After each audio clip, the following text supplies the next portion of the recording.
Olá, seja muito bem-vindo, seja muito bem-vinda. Eu sou Hugo Santana, eu sou advogado, sou professor de prática jurídica e eu ensino qualquer advogado a advogar sem nunca mais errar no juizado especial cível, mesmo que seja um advogado iniciante. E eu faço isso compartilhando com você a visão do outro lado do balcão. O que é isso, visão do outro lado do balcão? Eu passei mais de 10 anos como assessor de juiz na turma recursal dos juizados especiais. E eu compartilho o que eu vi lá da prática, do dia a dia mesmo, com você aqui. Bom, meus amigos, hoje o tema é especial. Eu espero que você esteja já com papel e caneta na mão, de verdade, porque hoje o tema ele é bem técnico, mas não se preocupe, vai ser bem leve da forma que eu vou explicar aqui, tá? O que eu separei hoje pra gente? Como não errar a competência do juizado especial cível. Tá? Essa é uma questão que traz muita dúvida, né? Enfim, não é um tema simples, mas eu vou deixar aqui bem tranquilo para você entender. Você vai sair daqui já dominando esse tema. Eu tenho certeza, tá? Então, de verdade, pega papel, pega caneta, que eu vou mostrar para você como é que você vai dominar a competência do juizado especial cível. E é basicamente o seguinte: será que essa ação que você tem aí na sua mão, será que ela pode ser proposta no juizado? Porque isso é muito importante você saber, primeiro, porque a gente já vem falando aqui, né? As vantagens de você propor a sua ação no juizado. Né? Então, você não pode ter em suas mãos uma ação que você pode propor no juizado e você, por desconhecimento, por falta de experiência, por falta de conhecimento prático, você ajuizar essa ação na justiça comum, que vai demorar meses, anos e anos para você resolver. Tá? É muito importante que você domine o conhecimento da competência do juizado para você se beneficiar do rito do juizado, sempre que possível. Sempre que possível. E perceba que, se a ação é da competência do juizado, mas você propõe na justiça comum, o juiz da justiça comum ele não vai dar essa orientação para você e remeter os autos para o juizado, não. Ele vai tocar a ação. Por quê? Na maioria dos casos, a opção pelo rito do juizado ela é facultativa mesmo. Tá? Então, é o autor, é a parte autora que vai decidir, sempre que a ação se conecte, né, sempre que ela encaixe na competência do juizado, o autor ele vai ter a liberdade para propor a ação no juizado ou não. E uma vez proposta no juizado, vai tramitar lá, mas a parte pode querer ajuizar a ação na justiça comum e vai tramitar tranquilamente. O grande problema é que vai demorar muito mais. Né? Então é muito importante que você domine esse conhecimento. Também para você não cair na situação contrária. A ação não pode de jeito nenhum ser ajuizada no juizado e você apresentar lá. E aí você perdeu o tempo do seu cliente, gastou tempo desnecessário numa ação que não poderia tramitar no juizado. Já aconteceu diversas vezes da parte propor a ação no juizado, a ação não poderia tramitar no juizado, mas ela foi caminhando no juizado por meses, chegou até a turma recursal para só a turma recursal reconhecer a incompetência.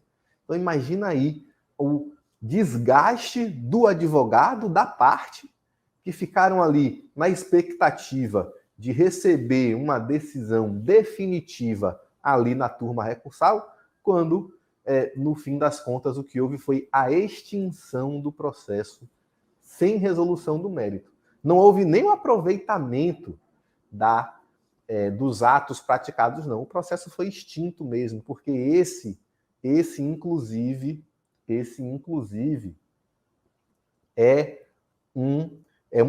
inclusive é uma peculiaridade do juizado. Se você, por acaso, propõe a ação no juizado, mas ela não é da competência do juizado, não importa o quanto esse processo caminhou. Não importa. A consequência, quando se reconhece a incompetência do juizado, é a extinção do processo sem resolução do mérito, e não o envio, a remessa dos autos para o juízo competente. Então, no fim das contas, se o advogado não for muito habilidoso no reconhecimento da competência do juizado, o que pode acontecer é que o processo vai tramitar meses e meses, às vezes por falta de conhecimento do juiz e dos assessores dele, do juiz lá do juizado. O processo termina caminhando um pouco, até chegar, por exemplo, na turma recursal, que vai reconhecer, opa, isso aqui não era para estar no juizado, não é da competência do juizado, é óbvio, é nítido, mas às vezes um erro em conjunto de um advogado com o juiz e uma assessoria fraca no juizado de primeiro grau, termina o processo tramitando alguns meses até alguém reconhecer de fato a incompetência e extinguir o processo. Então, já começamos falando isso. Uma grande diferença do juizado para o procedimento comum lá do CPC, que é o quê? O reconhecimento da incompetência do juizado vai resultar na extinção do processo sem resolução do mérito. Então, se você errar na competência, seu processo vai ser extinto e não remetido para o juízo competente. Então, anota aí, isso aí está no artigo 51, inciso 2 da Lei 9.099. Tá? Só isso aí já vale a nossa aula de hoje, mas tem muito mais coisa para a gente tratar aqui. Então, meus amigos, qual é o passo a passo?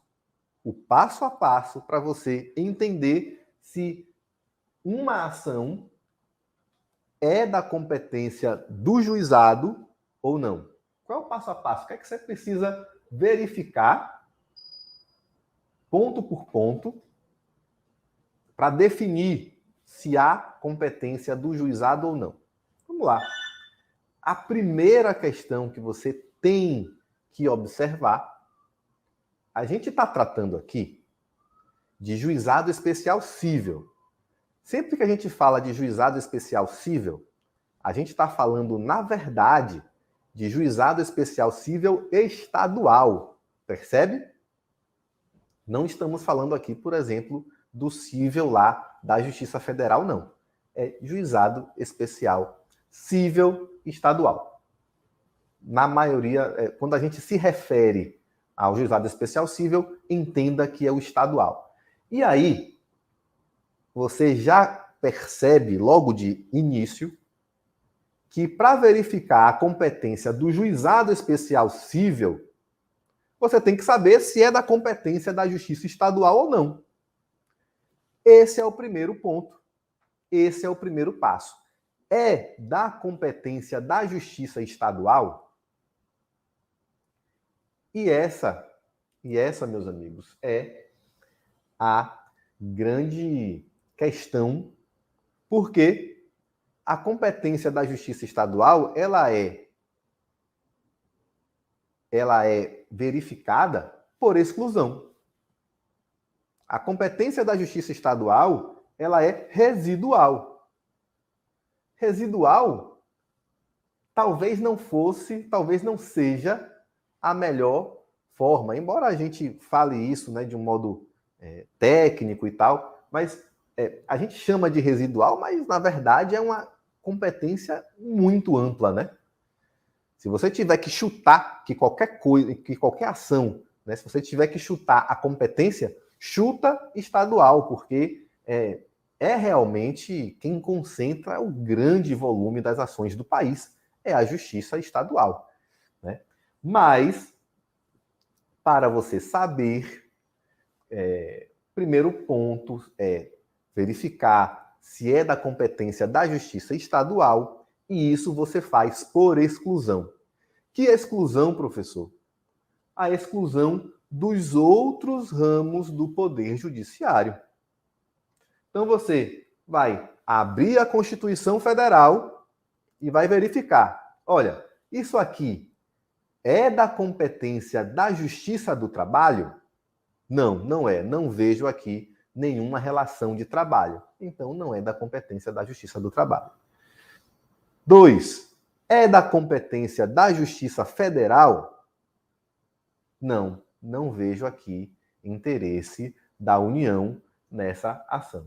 É da Justiça Eleitoral? Não, também não vejo aqui ser uma questão da Justiça Eleitoral. Então, se você exclui a competência dos outros ramos do Poder Judiciário, você já sabe que a competência é da Justiça Estadual. Tá? E aí você vai olhar lá a Constituição Federal, tá? E aí você vai ter certeza de todas as hipóteses lá, Justiça do Trabalho, Federal, Eleitoral, enfim. E aí você já tem um grande... você já delimitou bastante a competência, já está aí desenhada, é da competência da Justiça Estadual. Pronto.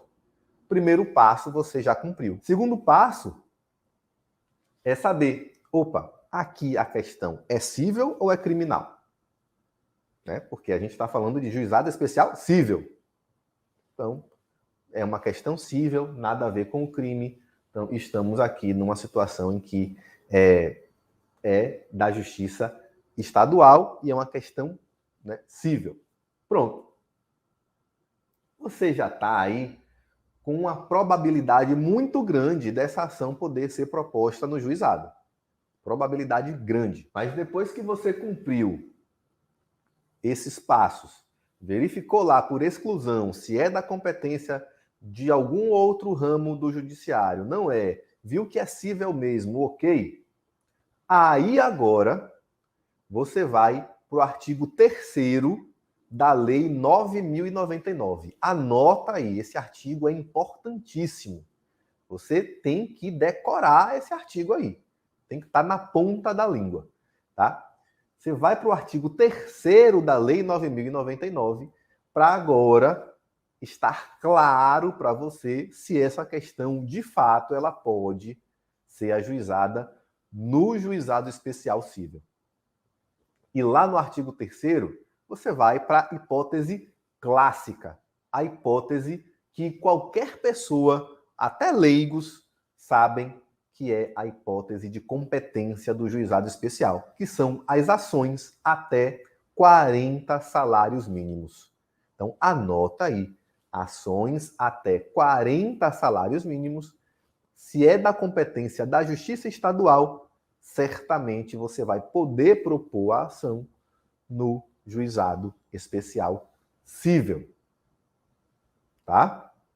Mas essa não é a única hipótese. No artigo 3º da Lei 9.099, você vai encontrar também a ação de despejo para uso próprio como hipótese de competência do juizado especial cível.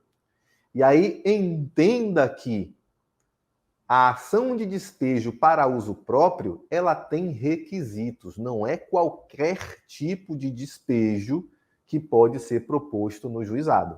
É só o despejo para uso próprio. Os requisitos estão lá na lei de locações, tá? Para uso próprio, ou de cônjuge, ou de descendente, enfim, tá tudo lá pronto. Por exemplo, ação de despejo por falta de pagamento não é da competência do juizado. Tá? Aí é no cível mesmo, tá? Ações possessórias de imóveis até 40 salários mínimos. Hoje, R$ 48.480 é o limite aí, é o teto do juizado, né? Com salário mínimo novo, 40 salários mínimos, R$ 48.480 é o teto do juizado especial cível. Então, a ação possessória de imóveis até esse valor também a ação também vai tramitar no juizado especial cível. E temos também a hipótese que vai merecer a nossa maior atenção aqui hoje, é a hipótese que está lá na Lei 9.099, no artigo 3º, que são as ações que constam do artigo 275, inciso 2º, do CPC de 73. O artigo 275, inciso 2º, do CPC revogado de 73, ele tem lá as hipóteses de competência dos juizados em razão da matéria. Então, perceba, o artigo 3º, inciso 1º, traz lá a hipótese de competência dos juizados em razão do valor, até 40 salários mínimos. Mas tudo que está listado no artigo 275, inciso 2, do CPC de 73, é hipótese de competência do juizado em razão da matéria. E agora, meu amigo, duas coisas podem estar passando na sua cabeça aí. Duas coisas. Primeiro, CPC revogado, tem alguma coisa errada aí. Né? Como é que, a essa altura, a gente está falando aqui de CPC de 73. Né? E outra coisa é competência do juizado em razão da matéria. Se você não percebeu, se você não foi atento, você não percebeu o seguinte. Se é em razão da matéria, o valor da causa não importa nesse caso. Então vamos falar dessas duas questões aqui agora. Que você não pode deixar isso passar. Primeiro, por que cargas d'água a gente, a essa altura, está falando aqui de artigo 275.2 do CPC revogado? Por uma questão simples. O próprio CPC de 2015 faz remissão ao CPC revogado. Logo, e olha que nem precisaria, tá?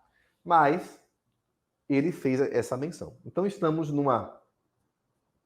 se você for lá no artigo 1063 do CPC de 2015, você vai ver que o CPC fala lá.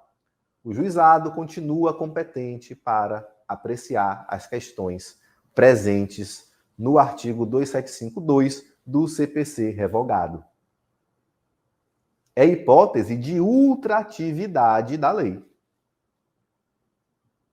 Percebe? Então, nesse caso aqui, você está diante de uma situação em que o CPC revogado, ele continua surtindo efeitos. Tão somente para indicar quais são as hipóteses, quais são as ações que são da competência do juizado em razão da matéria, independentemente do valor. E você precisa estar presente para isso. Anota isso. Anota isso aí, porque você não vai perder essa informação. Você tem que apurar o seu ouvido aqui agora. As hipóteses do artigo 275, inciso 2º do CPC, que estabelecem a competência do juizado especial cível em razão da matéria, elas não se limitam ao teto do juizado. Não se limitam.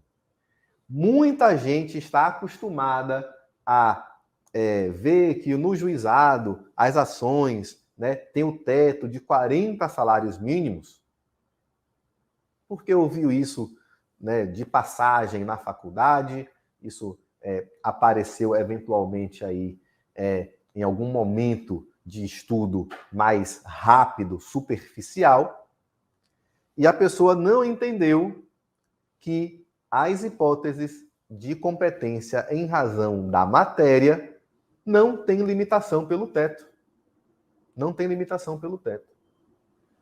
Então, meus amigos, na prática, professor, estou curioso agora, me diz, pelo amor de Deus, eu nem quero abrir o código aqui, já me fala logo aí. Então, vamos lá, meus amigos. Quais são as hipóteses? Quais são as hipóteses? A gente tem lá diversas hipóteses no artigo 275, mas as principais, tá? A cobrança de qualquer valor que o condômino deve ao condomínio. Tá lá. Cobrança de honorários do profissional liberal, inclusive cobrança de honorários do advogado. Se você está falando dos honorários contratuais, é lá que vai cobrar, é no juizado também. Professor, independentemente do valor da causa? Sim, independentemente do valor da causa. Que mais? Ressarcimento de danos causados em acidente de veículo, cobrança de seguro de acidente de veículo terrestre. Tudo isso está listado lá no artigo 275 do CPC e, portanto, são hipóteses de competência do juizado sem limite pelo teto. 100 mil reais, professor? Sim. 200 mil? Sim. 500 mil? 1 milhão? Não tem limite do valor da causa. Tá? Essa é uma dúvida presente, constante, aparece com frequência, mas você precisa saber que não há limite pelo teto. Óbvio que há alguns detalhes nessa competência aí que eu já quero deixar com você aqui para você não errar também. Tá? Primeiro, a hipótese lá de cobrança de qualquer valor que o condômino deve ao condomínio. É a hipótese de competência do juizado, mas somente o condomínio residencial. Esse é o entendimento que prevalece, tá? É o que prevalece. A lei não traz essa limitação. A lei não traz essa limitação. Mas há um entendimento firme, há um entendimento que costuma ser seguido sem grandes questionamentos, que está, inclusive, num enunciado do FONAGE, de que somente o condomínio residencial pode ser autor nos juizados. Então, diante disso, você percebe que, na prática, não é qualquer dívida de condômino que vai ser cobrada no juizado, somente do condômino residencial. O comercial, em hipótese nenhuma, e o misto, aí tem tese para todo lado, meus amigos. Para todo lado, tá? Então, fique presente para isso aí. Outra questão ok, a competência do juizado para cobrar os honorários do profissional liberal, para mim, estão claríssimas. Mas perceba que é do profissional liberal enquanto pessoa física. O profissional liberal, aquele que está ali exercendo suas funções e trabalhando como pessoa física. Acontece que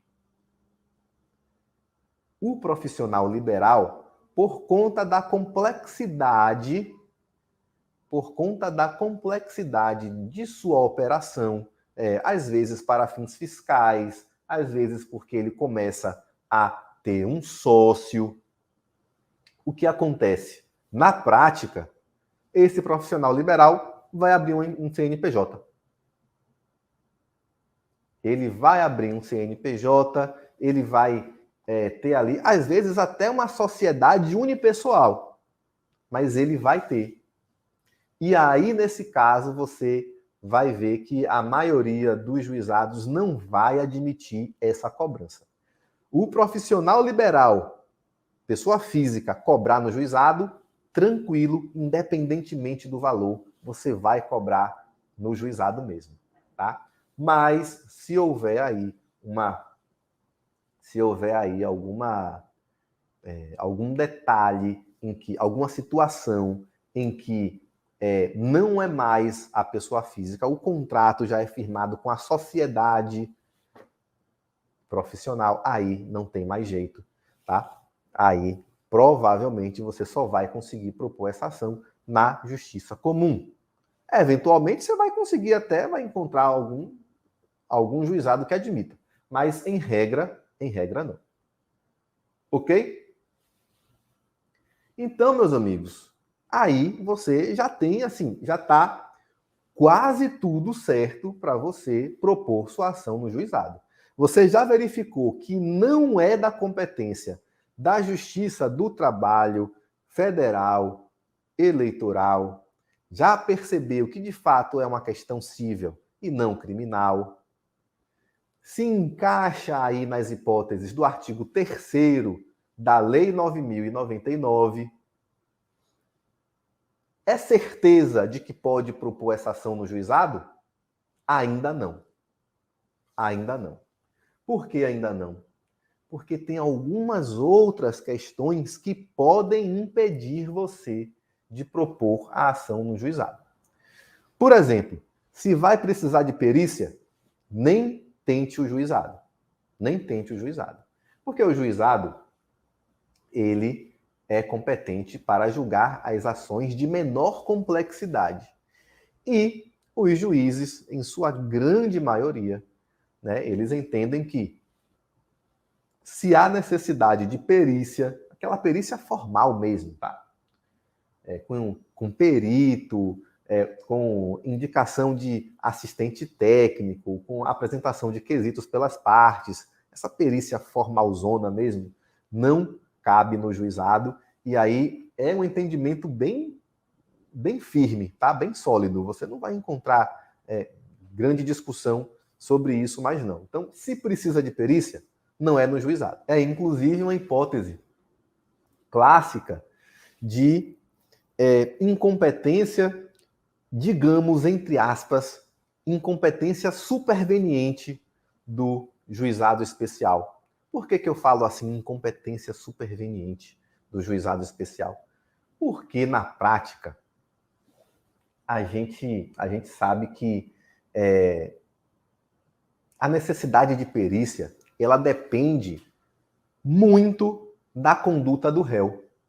Se você ajuiza uma ação, por exemplo, dizendo, olha, eu não contratei com esse banco.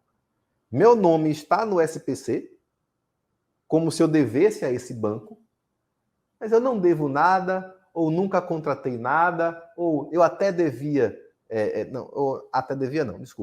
eu nunca contratei. Eu nunca contratei com esse banco, nem conheço. Né? E aí, inicialmente, você pode propor essa ação no juizado? Pode. E muitas chegam ao fim no juizado mesmo. Por quê? Porque o banco não junta o contrato, porque o banco admite a fraude, e aí tramita no juizado sem problema. Mas essa mesma ação, a mesmíssima ação, com uma situação idêntica, o banco pode trazer um contrato. E esse contrato tem uma assinatura, e essa assinatura é semelhante mesmo à assinatura da parte autora. E aí, na prática, nasce a necessidade da perícia ali naquele momento. E não tem jeito. Nesse caso aí, necessidade de perícia gera a incompetência do juizado. Então você perceba que a mesmíssima situação vai ser da competência do juizado ou não, a depender o quê? Da conduta do réu. É o réu que vai conduzir a coisa. Se o réu não juntar o documento, ou junta um documento sem assinatura, ou com uma assinatura muito muito diferente da assinatura da parte. Assim, uma falsificação grosseira. Até os dados de identificação pessoal, às vezes, estão errados. Nesse caso aí, vai permanecer a competência do juizado, porque não tem necessidade de perícia, percebe? Então, anota isso aí também, que você não vai ver em lugar nenhum isso. Em lugar nenhum, tá? A mesmíssima situação pode ser da competência do juizado ou não, a depender da postura do réu. Do réu. Tá? Outra questão, né, que ainda que se encaixe no artigo 3º da Lei 9.099, vai excluir a competência do juizado. É justamente a presença do incapaz. O incapaz não pode ser parte no juizado especial cível. Não pode. Professor, tem alguma discussão sobre isso? Pouca. Tá? Mas é um entendimento muito firme de que o incapaz não pode ser parte no juizado. Isso está expresso na Lei 9.099, tá? Artigo 8º. O incapaz não pode ser parte no juizado especial cível. Ponto. Mas há uma hipótese, há, na verdade, uma manobra mesmo, muito utilizada para defender o interesse do incapaz no juizado. Muito comum, muito comum, muito. É a hipótese número 1, que é o seguinte: caso em que você vai cobrar o atendimento do plano de saúde para um incapaz, para um menor,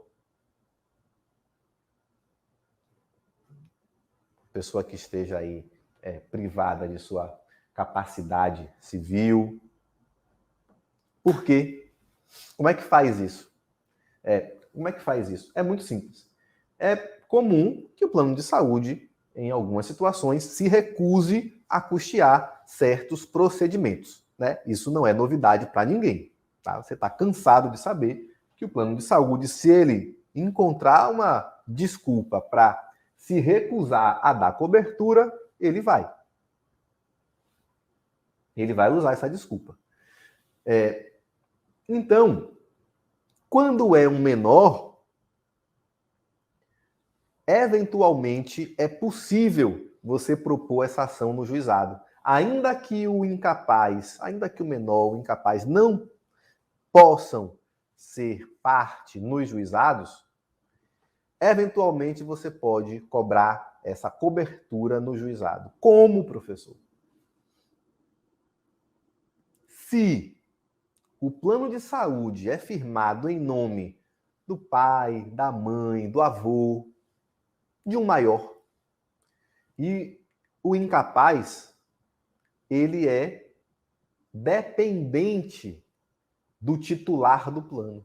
Então, o titular é um dos pais, é um avô, e o menor, o incapaz, né, gente? É incapaz, não é só o menor, não. E o incapaz, ele é dependente.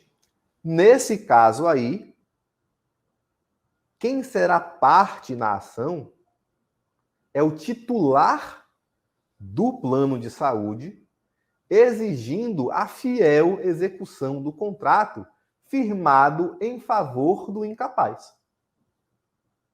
Porque, na prática, não é o incapaz que firmou o contrato com o plano de saúde. Foi o titular. Quem assina o contrato é o titular, ele só incluiu o incapaz como beneficiário. Então, isso é muito usado, muito. É uma manobra muito comum para que o incapaz possa se beneficiar do rito dos juizados. Poxa, vai ser muito mais rápido, mais célere, mais tranquilo. Ele vai conseguir eliminar em tempo muito mais exíguo, vai conseguir decisão final em tempo muito mais célere, né? Então, é importante que você conheça essa forma de pleitear, tá? Ok. Então, temos lá, ó. Mas é só isso, professor? Não. Temos diversas exceções. Massa falida não pode ser parte nos juizados.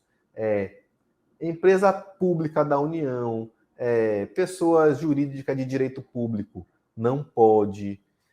Tudo isso está nas hipóteses de exclusão da competência do juizado especial cível. Tá? Tudo isso aí é hipótese de exclusão. Questões alimentares, fiscais, falimentares, de interesse da fazenda pública, acidente do trabalho, essas questões também estão excluídas da competência do juizado especial. Questão polêmica, questões que envolvam direito de família. Está excluído, não está? Tem quem diga que está excluído, tem quem diga que não está. Na prática, não se vê, né, nada de família tramitando nos juizados. Recentemente, uma seguidora de Minas Gerais estava me falando que, olha, estão nos juizados daqui de Minas processando homologação de divórcio. Homologação de acordo de divórcio estão homologando nos juizados de Minas. Não tive essa informação de outra fonte, mas quero trazer isso aqui para vocês, que seria uma exceção da exceção, tá? Mas, em regra, você não vai ver isso acontecendo, tá? Então, meus amigos, esse é o passo a passo para você definir a competência dos juizados. Você não vai errar nunca mais isso, tá? Qual é o ponto? Qual é o ponto aqui para você? Vamos revisar aqui agora. A gente tratou aqui hoje de como não errar a competência do juizado especial cível, tá? Primeira questão, primeiro passo, é passo a passo. Primeiro passo, você vai, por exclusão, verificar se de fato é da competência do juizado estadual. Então você tem uma ação na sua mão, você vai verificar o quê?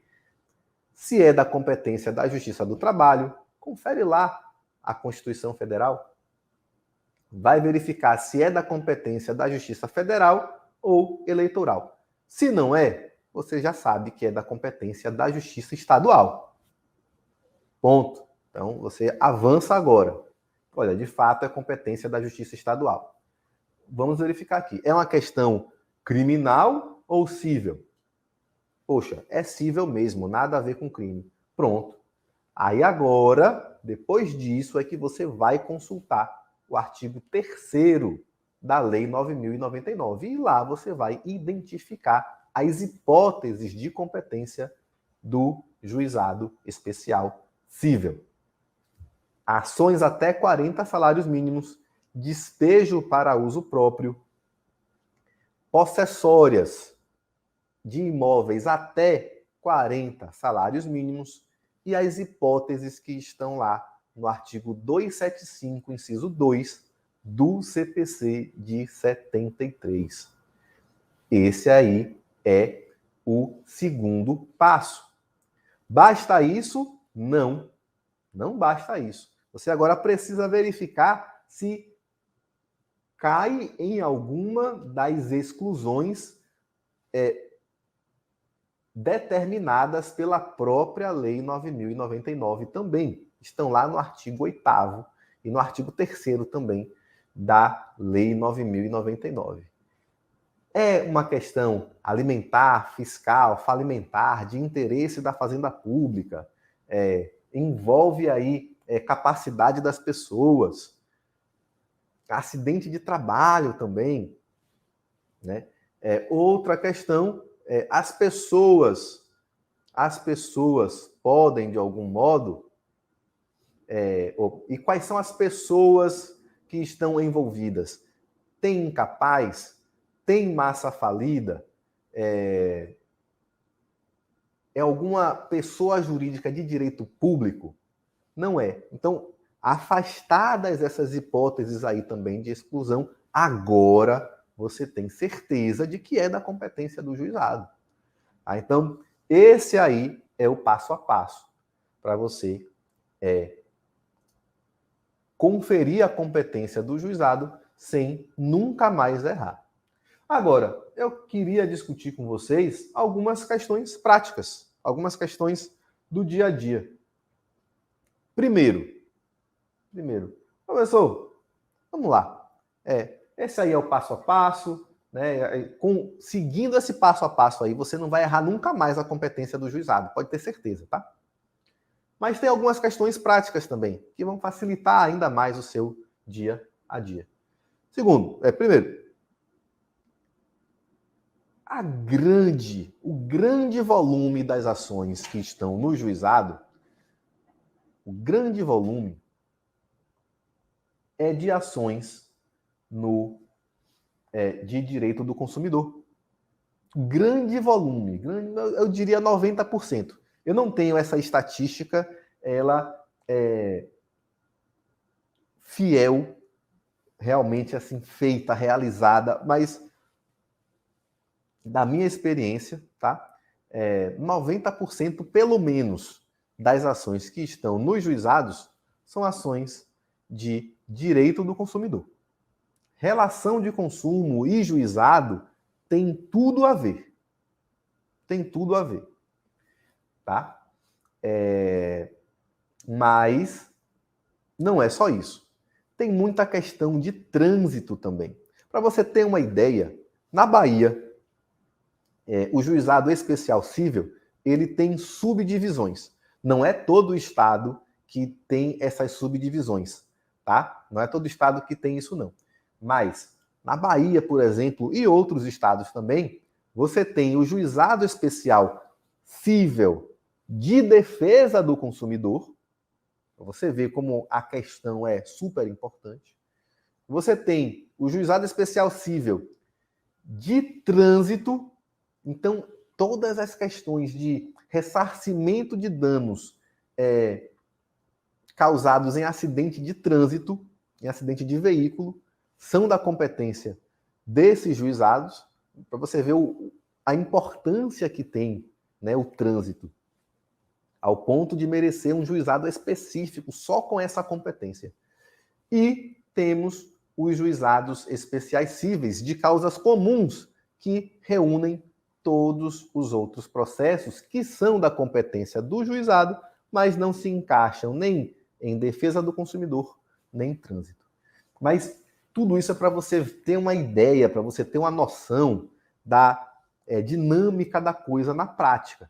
Tá? Então, na prática, é direito do consumidor e você quer apostar? Aposte que é juizado. Aposte que é juizado. 90% das ações de juizado são direito do consumidor. E aí, as questões que envolvem bancos, revisão de juros, negativação indevida, empréstimo fraudulento, plano de saúde, negativa de atendimento pelo plano de saúde, reajuste indevido do plano de saúde em desobediência ao limite da ANS ou a faixa etária equivocada, tem de tudo. Empresas de telefonia, então, olha, serviço não executado, alteração do contrato, e mais, fornecedores de energia elétrica, de água encanada, então, essas concessionárias, né, de serviço público, então a gente tem lá corte indevido de água, de energia, picos de tensão que terminam causando danos nos equipamentos eletrônicos do consumidor em sua residência. Tudo isso aí é competência do juizado. É um mundo, é um grande mundo. E por que é tão interessante? Porque todo mundo é consumidor, né? Eu falei essa semana, todo mundo é consumidor, todo mundo já teve alguma questão, algum problema com um fornecedor, né? Então, tudo isso aí vai parar no juizado. Tudo isso. Professor, em que hipótese uma ação de consumo não seria da competência do juizado? Somente se exceder o limite de 40 salários mínimos, aí não tem conversa, tá? Não tem negociação, esse teto aí, ele não tem jeito. Claro, você pode renunciar o excesso, né? O que excede o teto, você pode renunciar e a sua ação permanecer no juizado. Mas, a priori, se excede o teto, não pode estar no juizado. E segundo, se necessita de perícia. Necessita de perícia. Se necessitou de perícia, não tem jeito. Terceira hipótese é uma empresa pública da União. Então, você tem lá, por exemplo, uma ação contra a Caixa Econômica Federal, ainda que seja uma relação de consumo, não vai poder estar lá no Juizado Especial Cível. Aí você vai lá para a Justiça Federal, para o Juizado Federal. Perfeito? E aí a gente tem outras questões práticas também. Por exemplo, a gente está vivendo um momento de indefinição, muitas relações novas estão surgindo. Então, por exemplo, Uber é da competência do juizado? A gente já vê decisões dizendo que sim, outras que não. Mas qual é a grande celeuma aqui? É porque, se for da competência da Justiça Estadual, é competência do juizado, tá? Até 40 salários mínimos, certeza. Mas a discussão é da competência da Justiça do Trabalho essa relação? Então, até que venha essa definição, você vai ter aí uma dificuldade. Você vai ver essa dificuldade aí de firmar a competência do juizado. Então, o motorista de Uber que quer cobrar do Uber alguma coisa na justiça, eventualmente vai poder cobrar no juizado, eventualmente vai ter que buscar a Justiça do Trabalho, e essa questão não está 100% definida, tá? E uma questão super interessante, bem marcante mesmo, e se você ler decisões do STJ, você vai alcançar bem o entendimento disso, mas existe uma situação muito peculiar em que o plano de saúde não envolve a competência do juizado. Não envolve. Primeiro que o plano de saúde de autogestão, ele não é mais uma relação de consumo, tá? STJ já decidiu isso, está muito claro que, sendo autogestão, não é relação de consumo. Mas, para além disso, se o plano de saúde é firmado em decorrência de contrato de trabalho, acordo ou convenção coletiva de trabalho, essa relação não só não é de consumo, como ela, na verdade, é trabalhista. Então, ainda que o plano de saúde não seja exatamente salário, né? Isso tá lá na CLT, mas você percebe que tem um plano de saúde específico, por exemplo, que volta e meia, essa questão vai parar no juizado, que é o plano de saúde da Petrobras. O plano de saúde da Petrobras tem nome, AMS, né? É Assistência Multidisciplinar de Saúde, algo assim. Tem nome, mas isso mas é só um nome. Não existe uma pessoa jurídica que responde pela AMS. Quer dizer, a AMS não é uma pessoa jurídica. Se você for no site da ANS, da Agência Nacional de Saúde, você vai ver lá que o CNPJ que consta lá como que administra a AMS é o CNPJ da própria Petrobras. A AMS, portanto, não tem personalidade jurídica própria, não. E toda vez que o funcionário da Petrobras ajuiza uma ação contra a AMS, na verdade, está ajuizando a ação contra a Petrobras, que é quem detém a personalidade jurídica, é quem tem CNPJ. E aí você vê que é uma ação do empregado contra o empregador. Tá? Então, a AMS, sendo um plano de saúde firmado em decorrência de acordo ou convenção coletiva, eu não me lembro mais, tá? Mas a verdade é que ações contra a AMS para cobrar, olha, quero a inclusão de fulano de tal, mas o plano não recusou, ou queria realizar esse exame aqui, mas o plano não autorizou. Todas essas ações serão propostas na Justiça do Trabalho. É competência da Justiça do Trabalho. Decisões reiteradas do STJ nesse sentido. Não tem discussão mais. Tá? É um tema quente. Volta e meia você vai ver advogados desinformados propondo essa ação no juizado, mas fato é que não é da competência do juizado. Não é. Porque não é da competência da Justiça Estadual, percebe? É Justiça do Trabalho. Um abraço. Tchau, tchau.